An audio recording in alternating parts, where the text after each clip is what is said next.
እንዴት ነው? ደህና ነኝ። ሰውነቱ ደርቋል። ይሄንን እንጨት ቢወስዶ ስንት ብር ነው የሚሸጡት? 400 ነው። 400 ብር። ቤት ተከራይቶ ነው የሚኖሩት? ተከራይቶ ነው። ተከራይታችሁ ነው? አዎ። ኦንላይን ላይ ቸርች ውስጥ የሚያገለግሉ ወጣቶች የላኩት ስጦታ ነው። 10000 ብር ነው የያዙ። እሺ። ማማ 10000 ብር ነው የያዙ። ቱ እናቱ ምራቁ ጥሩ ነው። አሜን። ሰላም አድርግ። አሜን። መልካም መንገድ ይሁንላችሁ። እሺ ነይናት። እሺ። የትራንስፖርት ብር አልከፈሉም።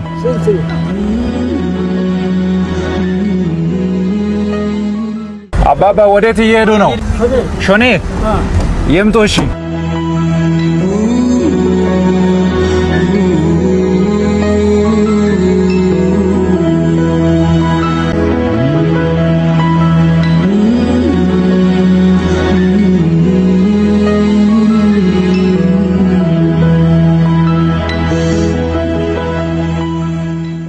አባባ የትራንስፖርት ብር አልከፈሉም። ስንት ብር ነው ትራንስፖርት ከዚህ በፊት የሚከፍሉት? ስንት ብር ነው የያዙትን? ይስጡኝ፣ ችግር የለም። 50 ብር ነው አባባዬ። ሌላ የለም። ይሄ ብቻ ነው ያለው? በእውነት ሙላት። እሺ አባባዬ ያዙ። ስለማንኛውም ይሄንንም ይያዙ፣ ችግር የለም። በቃ ይያዙ፣ አይክፈሉ።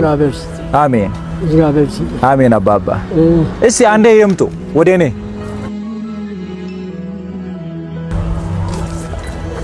ጋቢ ይግዙበት።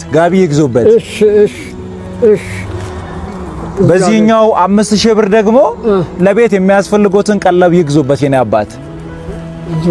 አንድ ላይ 10000 ብር ነው። እሺ አሜን። እግዚአብሔር ማግኘ አሜን። እግዚአብሔር ማግኘ አሜን። ለሌላ እግዚአብሔር ማግኘ አሜን። ተፋሽናኮ አሜን። እሺ አባባ ይሄንን ብር እዚህ ላስቀምጥ።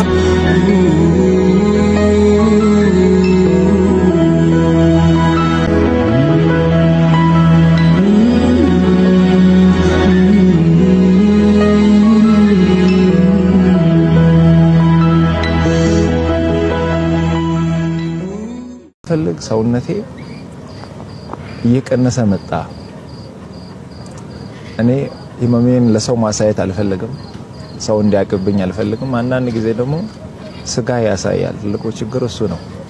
ሊውልኝ እኔ የኢትዮጵያ ህዝብ አንድ የሚማጸነው አንድ ለኢትዮጵያ ህዝብ መናገር የሚፈልገው ከእግዚአብሔር በታች በእናንተ ጸሎት፣ በእናንተ እንባ፣ በእናንተ ምርቃት ነው እስከዚህ ያለውትና አሁንም እግዚአብሔር በዛ መንገድ ያቆመኛል ብያስ። በምርመራ የማይታወቅ ታማሚ አንተ ትሆናለህ። ብትመረመር በሽታው አይገኝም አንተ ላይ፣ ህመሙ አይታወቅም፣ ግን ሳይኮሎጂካሊ ትጎዳለህ። አይምሮይን እያጣህ ነው የምትመጣው፣ ራስን እያጣህ ትመጣለህ። የሆነ ሰዓት ላይ ሳትትልና ራስን ትረሳለህ። ከኔ ከጤና ሁኔታ ጋር ተያይዞ ባለው አጠገቤ ላይ ካሉ ሰዎች ምናልባትም የሚወጡ ነገሮች ይሆናሉ ብዬ አስባለሁ። በእኔ ምክንያት ግን ማንንም ሰው ማስጨነቅ አልፈልግም። አንድ የሚያምነው ነገር አለ፣ እግዚአብሔር ሁሉን እንደሚችል፣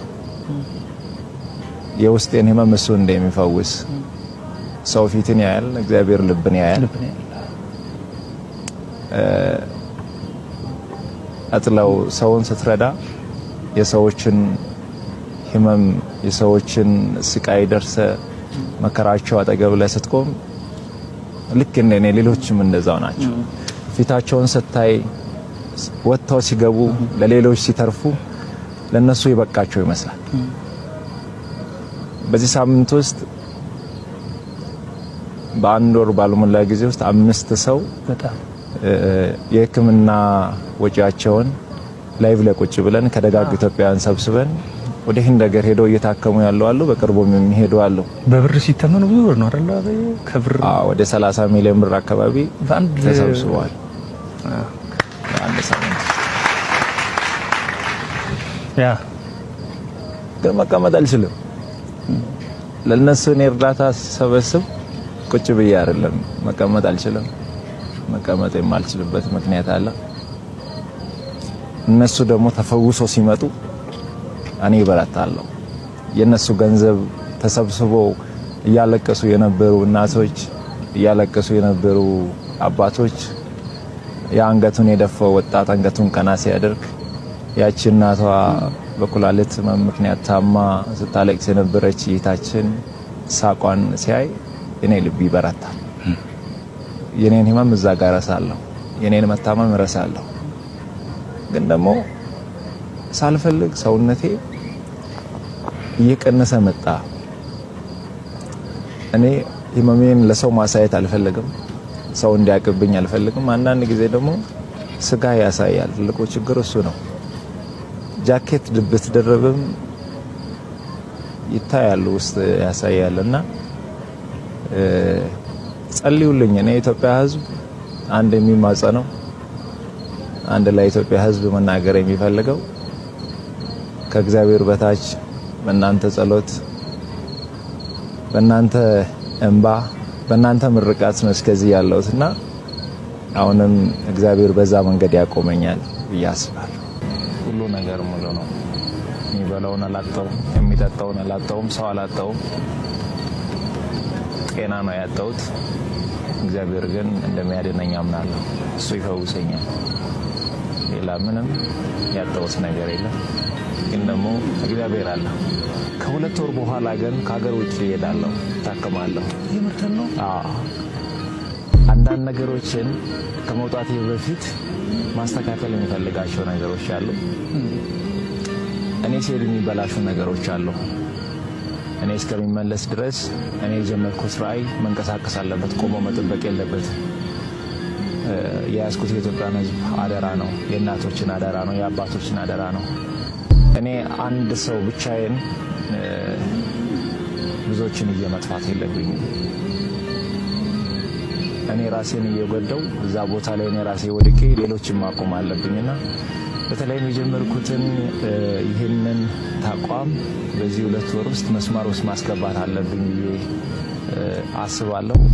ይህንን ለማድረግ በቅርቡ ወደ ደቡብ አፍሪካ እሄዳለሁ። ደቡብ አፍሪካ ላይ ደጋግ ልብ ያላቸው ኢትዮጵያውያን አሉ። ለዚህ ራዕይ ድጋፍ ያደርጋሉ። መሰረቱን መጣል እፈልጋለሁ።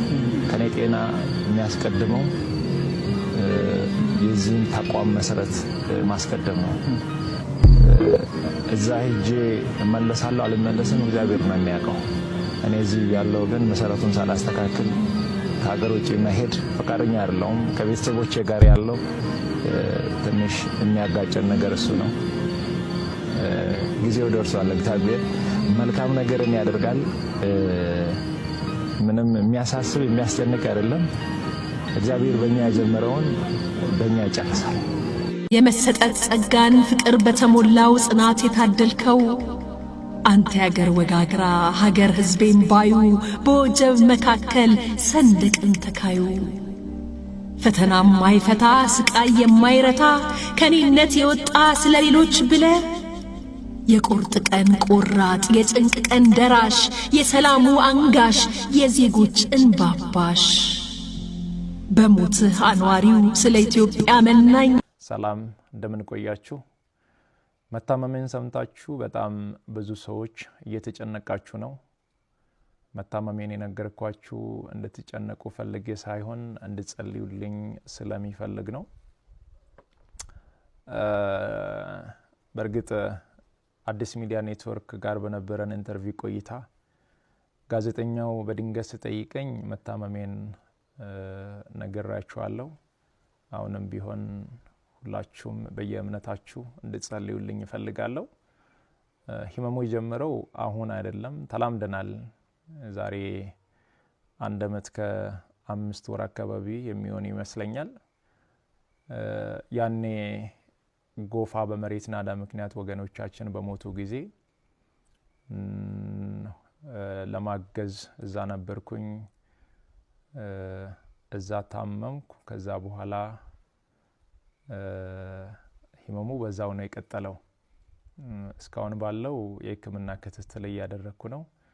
ቀጣይ ያለው የህክምና ሁኔታ በቅርቡ ከሀገር ውጭ ሄጄ በቂ ህክምና አደርጋለሁ።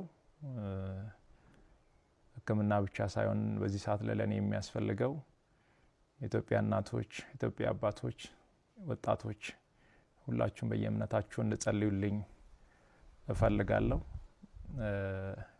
እኔ ወደ ሕክምናው እስከሚሄድ ድረስ የታመሙ